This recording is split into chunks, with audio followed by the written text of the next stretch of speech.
এইটো অমৰ প্ৰেমৰ গান 1972 চনত লতা মংগেশকাৰে এইটো গাইছিলে আৰু আৰ ডি বৰ্মনৰ মিউজিক।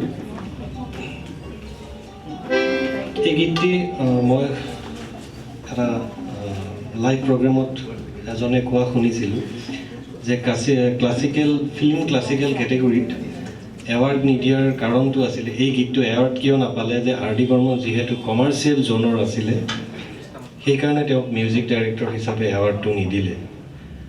গতিকে এইটো বৰ দুখৰ কথা, কিন্তু এটা চিৰযুগমীয়া গীত। গীতটো আচলতে 3টামান ৰাগ আছে, তাৰে যিটো আলাপ সেইটো তৰি ৰাগত আছে।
ক্লাছিকেলৰ সংগীতৰ মহাৰথী এটি কানন তেওঁ মানে এই গীতটি গুণগুণাই আছিলে।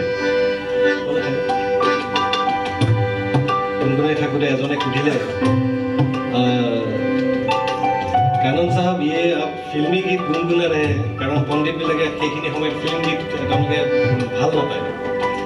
তেতিয়া তেওঁ কৈছিলে যে जिस इंसान को ये गीत पसंद नहीं है उसका खोपड़ी खाली है मतलब। গতিকে ডাঙৰ ডাঙৰ পণ্ডিতবিলাকেও তেওঁলোকে পিছত মানি লৈছিল যে সঁচাকৈ আৰ ডি বৰ্মন এজন এনেকুৱা কম্প'জাৰ আছিল যে তেওঁৰ গীতবোৰ সঁচাকৈ চিৰযুগমীয়া।